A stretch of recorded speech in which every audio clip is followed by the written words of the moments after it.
everyone. Thank you for tuning in to our new episode of Community Connection in the Lehigh Valley. I am Vicki Aloysia Casella, a licensed professional counselor in Easton, PA, and my co-host Mark Henney from Chestnut Hill College. How are you, Mark? I'm doing as well as possible. In late summer, getting ready for the semester to start next week. So, doing as well as possible and being sure to take care of myself. So hopefully everyone out there is doing the same thing, taking some time and taking care. And how are you doing, Vicki? I'm doing well, and I think you responded like right on the mark there. One day at a time is what I hear. One day at a time, see how it goes, small steps. So today's topic I think is so very fitting to what our world is going through right now, because it's not just about staying physically healthy, with COVID, but how are we doing mentally and emotionally with everything that's going on? And before we dive into our topic and our guest, we just like to share a disclaimer like we usually do, that if anyone who's listening or tuning in, if you're struggling with any severe mental health issues, we strongly encourage you to reach out to whoever's in your support system, medical doctor, therapist, caseworker, crisis, and we can always share those numbers later at the end of the show as well. So we would like to introduce our guest from St. Luke's Hospital. Allie, I'm going to have you introduce yourself because I probably will botch your last name. So Allie, welcome. Introduce yourself. Thank you so much, Vicki, for having me, and thank you, Mark, for having me here as well. My name is Allie Shellhammer, so it's exactly how it's spelled. That's like the compound word. I am a licensed professional counselor in the state of Pennsylvania. I am a clinical case manager with St. Luke's Hospital Partial Hospitalization Program. Our program is actually called Innovations Partial Hospitalization Program. I graduated from LaSalle University, and I came into case management in a therapy role about 2 years after being in the mental health field for a while. So it was a big transition going from therapy to case management, but there's a lot of different aspects about the partial hospitalization program that I love that I'll be able to share with everybody today. So yeah, I'm excited to be here. Wonderful. We are excited to have you. So can you just start off by explaining what a partial hospitalization program is for our listeners who maybe aren't familiar with that terminology? Sure. So the mental health field has a lot of different levels of care, and it kind of ranges from intensity. So the highest level of care that you can have in a community setting would be an inpatient hospitalization. And then one of the lower levels of care would be an outpatient hospitalization. Basically, if you go to one-on-one therapy up to 2 times per week, or maybe once a week group therapy. And then with an inpatient hospitalization, you get 24 hours a day, 7 days a week supervision for mental health crises. The partial hospitalization program is that level of care right in between. So we offer higher levels of care, so higher supervision than an outpatient setting. So we're an everyday program. We're a Monday through Friday program, and we have multiple hours throughout the day. So our program is structured not virtually from 9 a.m. to 2 p.m. Virtually, we're running from about 9 a.m. to 12:30 p.m. So lots of changes have been going on since COVID, and a lot of adaptability that Innovations has been able to kind of show. So we are basically that in-between level of care where you get offered a group therapy setting, you're offered medication management, and you're offered an individual case management / therapy type of aspect that you would receive on an outpatient level, but also kind of not as intense as an inpatient level. So with partial hospitalization, you get to be in the comfort of your own home. And typically you're in a mental state where you can commit to safety, and you are not in need of the highest level of care of being an inpatient hospitalization. Wonderful. Thank you for that explanation. Sure. And so what is the benefits of a partial hospitalization program, assuming that most people move from that higher level to this intermediate level? So what is the benefit as opposed to a person leaving that intensive and then going right back into outpatient therapy? That's a great question, Mark. And you'd actually be surprised that we have a very large fluctuation of step ups, but also of step downs. So we Okay. have a very even flow of kind of referrals from an outpatient level of care or referrals from an inpatient level of care. And we work within an entire hospital network. So as we are affiliated with St. Luke's, because we're the St. Luke's program, we work with outside of St. Luke's as well. But the benefits that we've seen just from the clients and from hearing the benefits from our clients is that a lot of times individuals aren't ready to, if you're coming from a higher level of care, individuals aren't ready to discharge yet. So they feel as if they might still require that daily support, but they don't meet the insurance requirements for needing, or they're able to maintain safety and they don't require such a high level of care of being inpatient. So we offer that day-to-day check-in support, being able to see somebody virtually right now, face-to-face, and being able to have a, kind of an idea of learning and building your wellness and continuing your stay from an inpatient hospitalization. The best benefit from an outpatient referral level of care is that you avoid a hospitalization. A hospitalization can be, while it is very necessary for a lot of individuals, it can be very scary for a lot of individuals as well. And we don't ever want to make it seem as if getting help is scary, but I feel as if a lot of individuals do not reach out for help because they do not want to be hospitalized. And we offer a safe, comforting environment for individuals who may be hesitant to go into a hospital situation, where we can work with you with where you're at and be able to assess your safety and see, hey, maybe you are appropriate for a partial level of care, but also if you might need a little bit more support, we can very easily transfer you over to an inpatient level of care and work within our network to be able to ensure your safety and make sure you're getting all the services that you need. So I did want to ask about discharge and what services an individual leaves the program with, but I did think of another question, so I'm going to ask you two. So with the groups, I know, go with the flow. So with the groups, I'm just curious, what kind of topics are covered in some of the group discussions? Oh, I'm so excited you asked that, Peggy. So I love this program because we are so dynamic. So in Innovations, you're offered 3 different types of groups each day. So you're offered 3 different aspects of wellness throughout the day.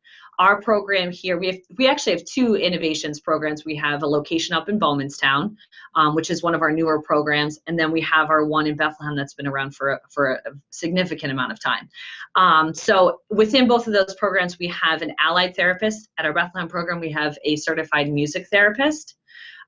We also have a licensed professional or a master's level clinician at each of our locations. And we also have a psychiatric RN at both of our locations. So our psychiatric RNs run our education piece of our program. They discuss diagnoses, medications. They work with all of the physical health aspects that encompass your mental health, because you are one beautiful functioning human being. It's not just mental health. It's not just physical health. It's all encompassing. So our psychiatric RNs work with you on those aspects of the educational piece of your wellness.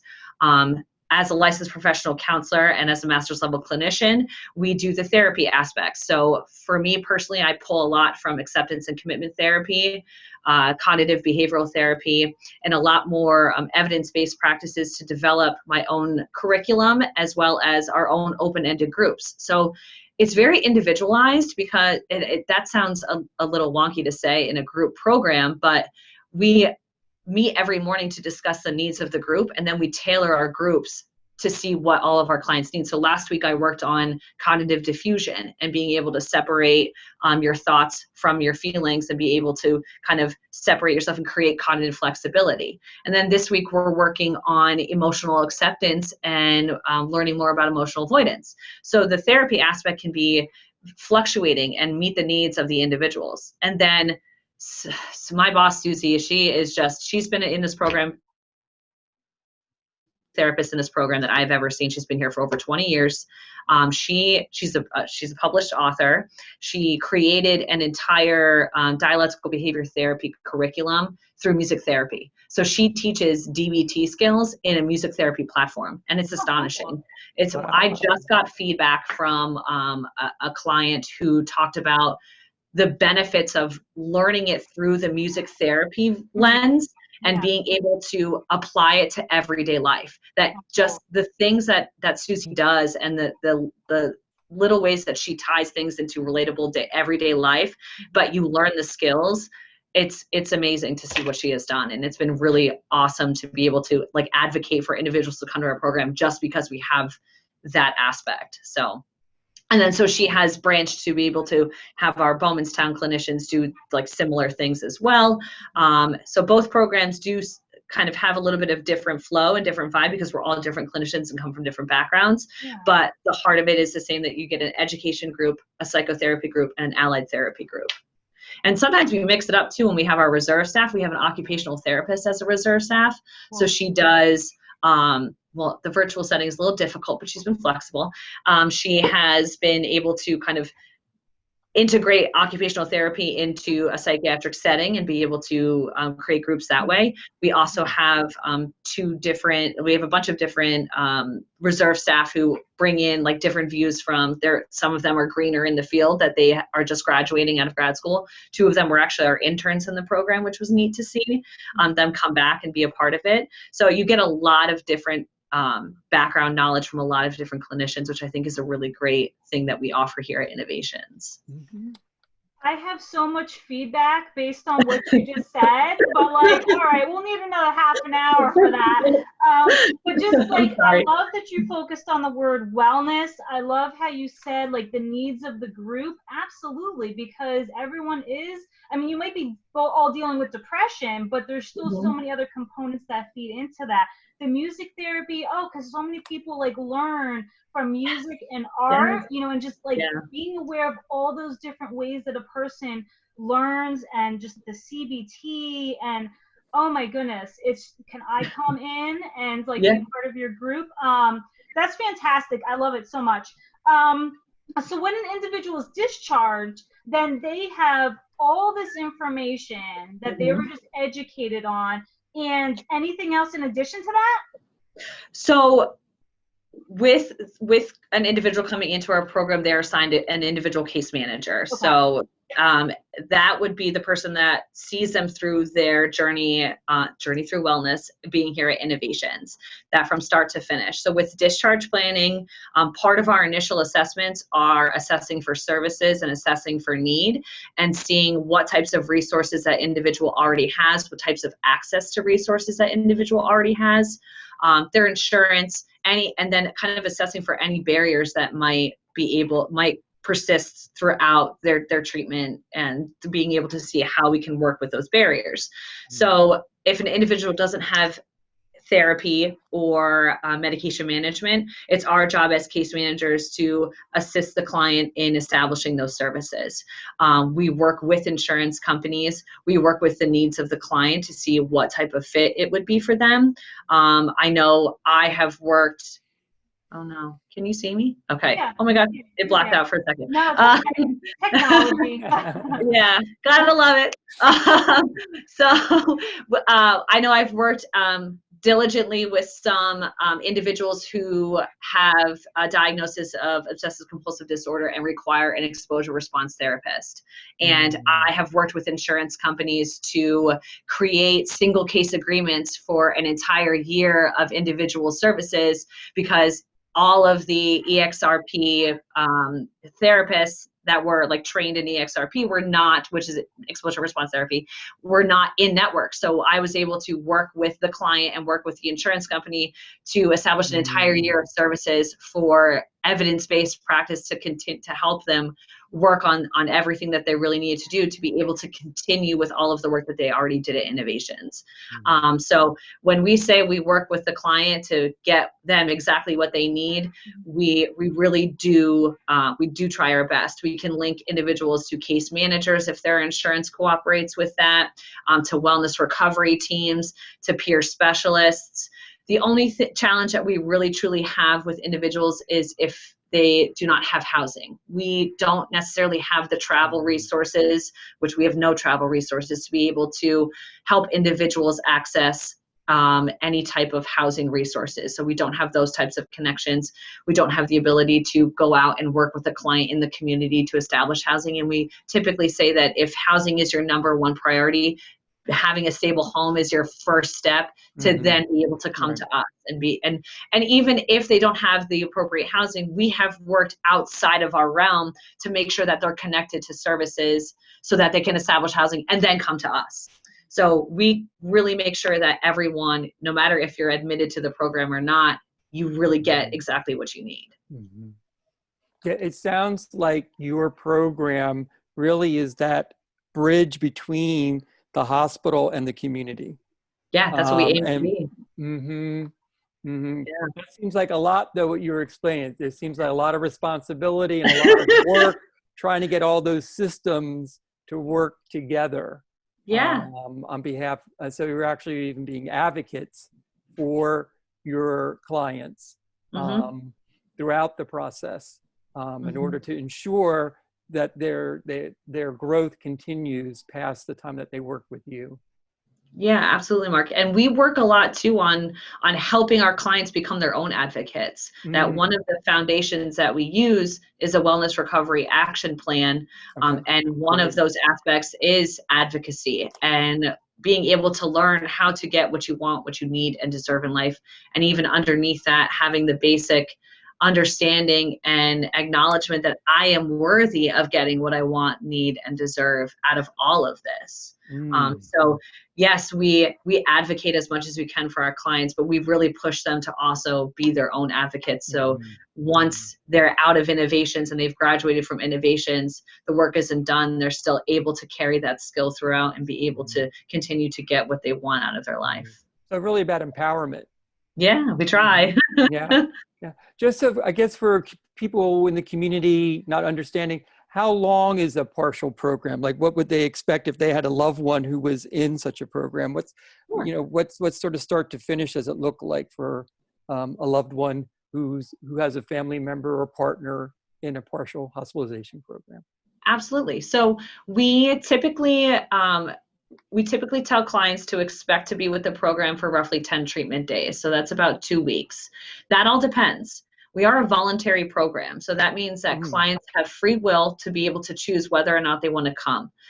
Even if you're admitted to the program under the advice of a psychiatrist or an emergency room or somebody else, you still have every opportunity to say, this isn't really for me. And we work to discharge you from the program and make sure that you still have something, whether it's crisis information or your insurance information, things like that. I track our statistics. So typically just based upon our average length of stay and our average discharges, based upon of our numbers, we're at roughly 14 treatment days now with a virtual program. I think people really like the virtual program because of the accessibility. But we've seen a little bit of an increase in a stay, but I think that's also a reflection of our current state of the world and that individuals are finding comfort in essentially being a part of random strangers, but still feeling that connection, that we're striving on any type of human connection right now.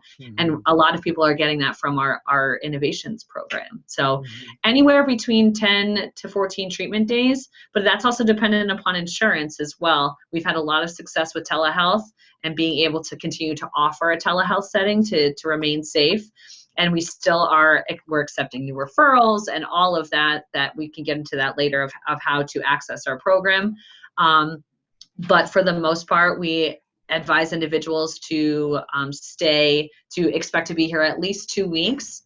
And then we also work with individuals who have full-time jobs, who maybe have work commitments that we are able to help them complete Family Medical Leave Act paperwork, where we are able to provide them with short-term disability paperwork. That's all part of the case management that I know a big barrier that individuals experience are, I feel I can't take off work. I'm too busy. I don't have the money. I don't have the resources.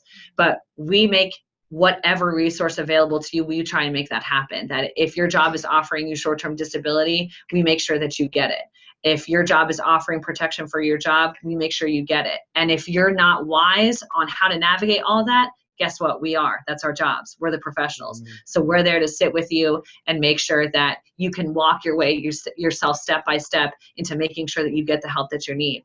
Because we put out there that, yes, you might feel like you're flailing at your job, but in the long run, if you don't take care of yourself and you don't take care of your mental health, there might be even longer term consequences. So let's get ahead of it together. Right. Yeah. Super. That seems so reassuring because, right, we're not trained, or people in general are not trained how to navigate these systems. So to have Yeah. a person or a program they can turn to help them know what their rights are and then how to activate them in order to take care of themselves, that has to be a great relief. And that even that might be the beginning of change. Knowing that Yeah. you have you're not trapped, that you have Mhm. options that you can choose. Yeah, we've had so many aha moments for some of our individuals. They're like, I didn't even know that I could do that. I didn't know that I could say that to my manager. I didn't know that I didn't have to talk to my manager while I'm out on a leave. So it's just all of these aha moments that you see that become empowering for people. Yeah. You mentioned, and let's talk about, how do people access your program? So how do people find their way to your program? What are the... Sure. So we are a part of the St. Luke's network. So if you just Google St. Luke's Innovations, we pop up there and our contact information is there. We accept referrals from all different walks of life. So whether it's a case management referral, it could be from an emergency room, it could be from yourself. We take self-referrals. That our process is extremely simple. All you do is call our phone number, which I can provide both you, Mark, and Vicki. I can provide you with our contact information. It's a direct line to our wonderful clinical secretary. His name is Jamin. He is the most welcoming person that you could ever ask for on the other line of a telephone. He stays late to answer calls. He gets all of you, like all of our referrals in the quickest time. He's the most magical person on the earth. I have to sing his praises because of how great he is. But all you do is call our phone number, which is 484-526-3838.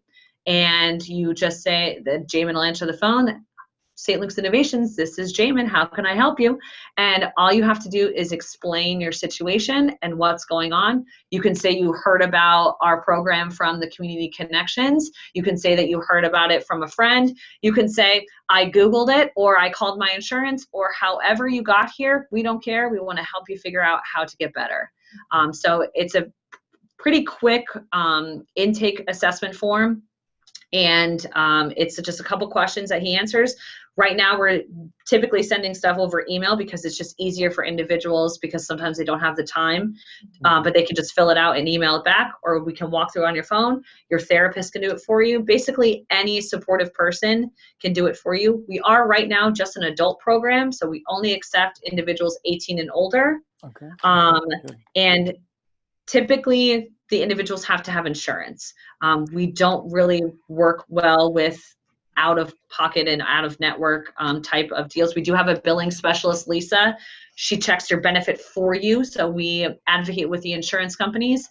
And if that still seems to be a little bit of a barrier, we have been able to be flexible with some insurance companies to establish what's called a single case agreement. So that means that outside of your network, we are still a benefit, but it's only for a certain amount of time. So basically, we work our butts off to make sure that if you need this service, we're giving you that service. And I'll go off record saying that I have even worked with an insurance company to refer them out of our network because we were not covered, but like Lehigh Valley, which is our competitor, is covered. So I wasn't selfish, and I said, I'm going to make sure that you have an appointment established because this is the help that you need, because it's about our clients. It's not about our business. Thank you for sharing all that. Yeah. That, again, things that we don't know, we don't learn until a crisis comes. And then sometimes we don't know where to turn to. So thank you for letting people know how easy and accessible your program is and how helpful it is. I love how you talked about some of the barriers, because I think a lot of us are facing those. I mean, in general, but now specifically. So the one other barrier that I can think of, when I've asked individuals to consider a partial program, is they have kids at home and they don't have anyone to watch their kids. So would the option right now for them be to do a virtual program, or what would your recommendation to be, or would it be starting with outpatient, or what would you suggest? That's a great question, Vicki. And I can say too, with being able to transfer over to a virtual program has boosted our accessibility. Okay. Right now, we are still virtual. We're not offering an in-person option just yet because of space and wanting to maintain everyone's safety. And our numbers are actually very high with how many clients we have in the program. So we want to make sure everyone's safe. But we've had a lot of success with individuals with kids being able to participate in the program, because prior to us being in person, that was a major one. Like, what if my kids have a snow day? What if I can't get a sitter? Everything in the book that kind of was a reason not to, we're able to overcome that. And we have been working with insurance companies to offer a virtual platform regardless, because of the accessibility, that we are really advocating for the success of our program in this challenging time, and the accessibility to all the individuals, which shows in our numbers, which shows in how many people are going in and out and being able to rehabilitate and feel better and go back to work and do all the things that they were doing. Those numbers show.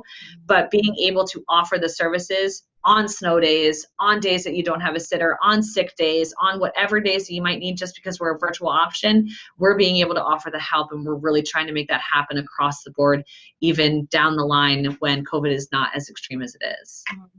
I'm so glad that you mentioned that, because I was actually going to ask that question. I've also seen a lot of success with the individuals that I work with, where they've asked me, once COVID is over, are you still going to offer virtual? Because it's so much more convenient with having my kids there, or my work schedule. I don't have to drive or whatever. I can just get on with you so quickly.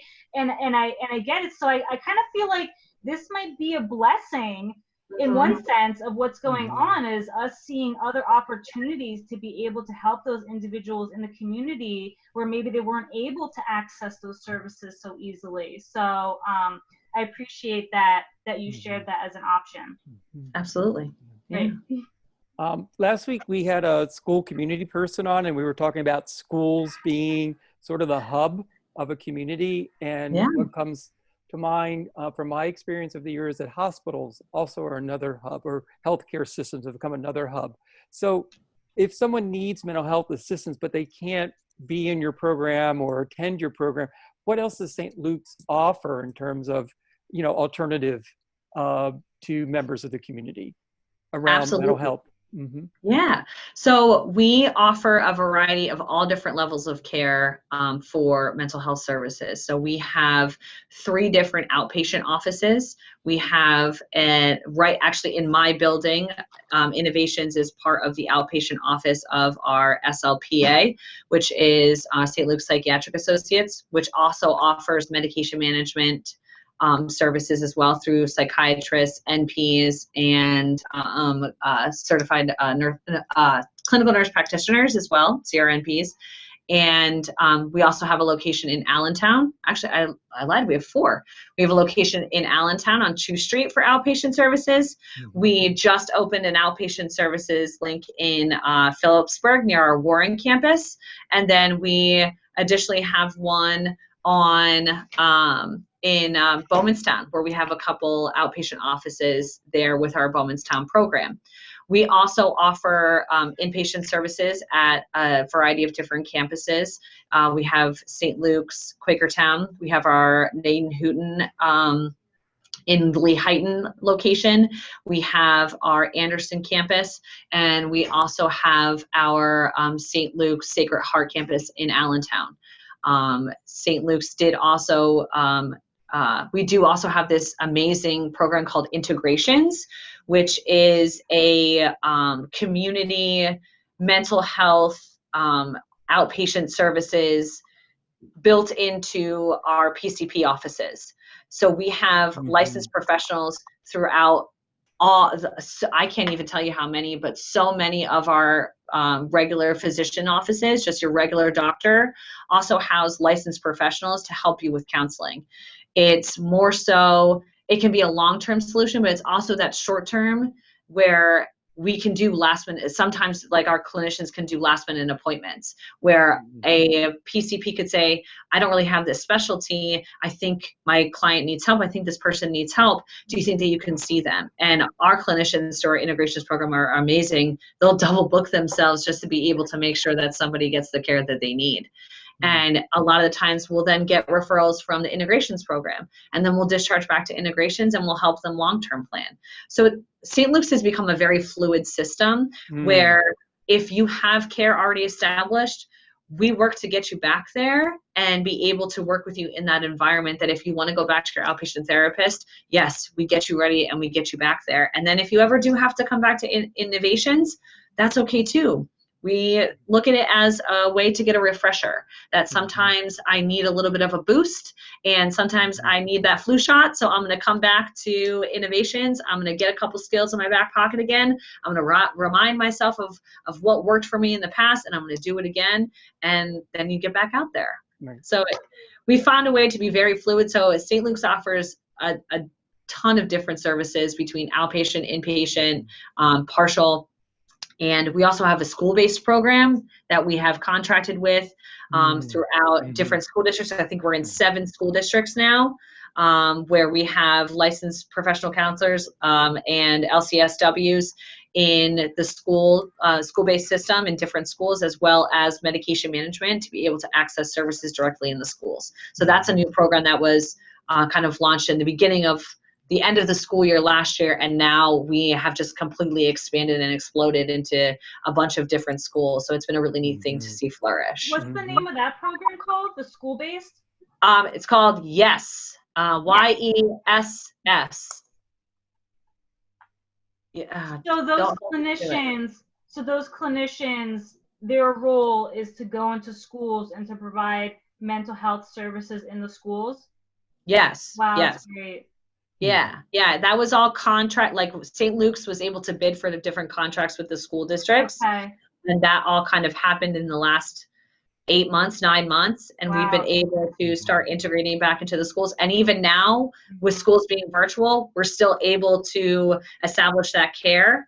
I don't know all the details. I'll talk to Amy and see if Amy would want to have one of the YES counselors to be able to come onto the program and talk about that as well, because I think that would be awesome. I'm definitely interested. I mean, I think schools in general are starting to really recognize, and we even got into this, Mark, with our speaker from Communities and Schools on our last episode about schools being trauma informed and everything that comes along with that, the mental health, the emotional, behavioral. Like, I love that schools are getting it, that like these like kids, we need to understand, they need to understand, we all need to learn and educate. Like, it's not just about academics. There's all these other factors that play into our success and our health.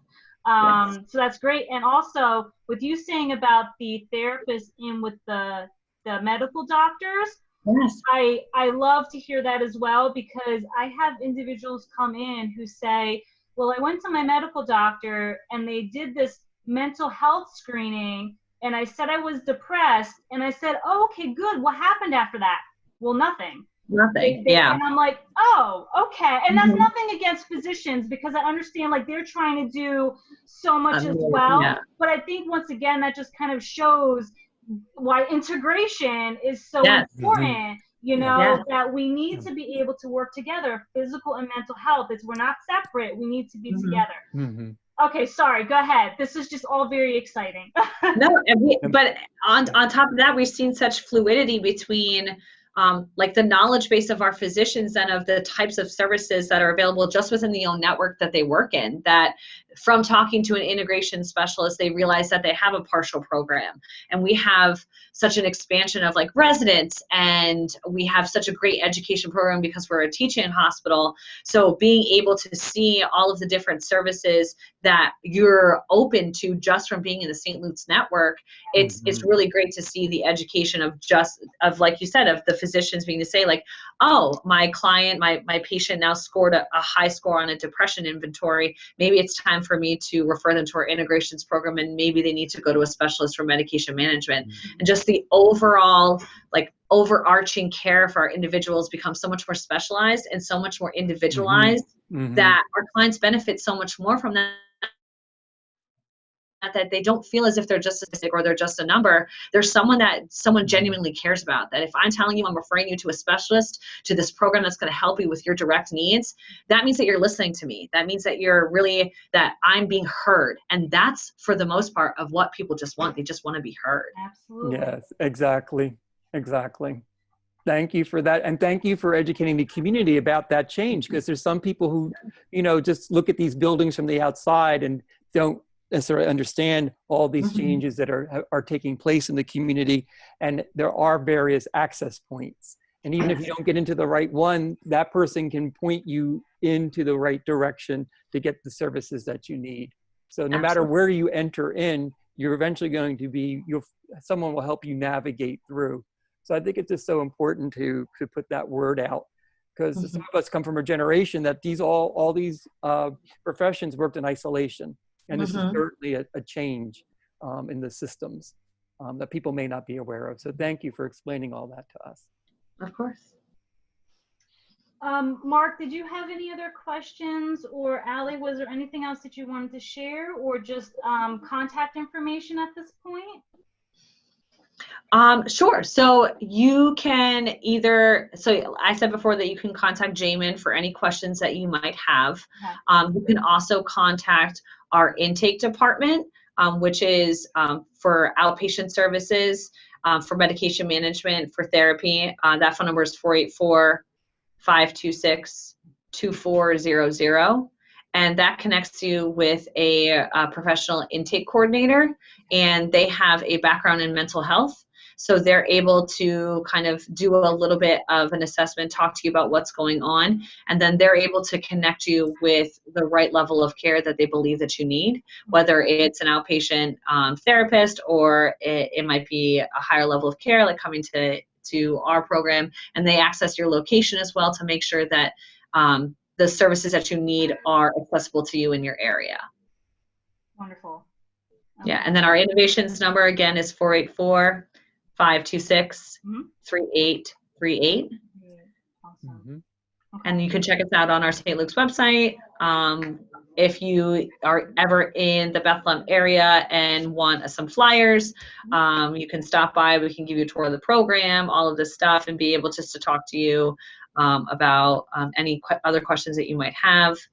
Even if you say, I need more information on the program, I want to maybe talk to somebody who, maybe I can talk to a case manager, Jamin will connect you to one of us, so we're able to kind of see if you'd be a right fit for the program. And that's also for providers as well. If you need a case consultation to see if maybe your client needs our level of care, we can work with you to be able to coordinate times that might work for you to even come into program, or be able to set up a phone session to see whether or not our program is the right fit for your client, if we are what they really need. Fantastic. Mark, anything that you would like to add? No, I took a lot of notes and just just overwhelmed in sense of hearing all the different kind of services that are there. So no, I don't at this point. No, I might have some more later. Maybe we'll have Allie come back and do a little more detail. But I think at this point, yeah. You guys can absolutely. You can email me too. I don't mind that at all. Oh, I will be. I will be. Trained. Allie, virtual hug for you. Virtual hugs, yeah. Because you are awesome, and I love it all. It's fantastic. I so much appreciate you being here, all this great information. I will be in touch. We will be in touch, because there's always so much more. There's always new ways that we can learn to connect with each other, but this is just such a great starting point. So thank you again, Allie. Thank you, Mark. Thank you for our listeners. Please feel free to reach out to any one of us with any concerns moving forward. Okay. Thank you, everyone. Take care. Thank you so much for having me.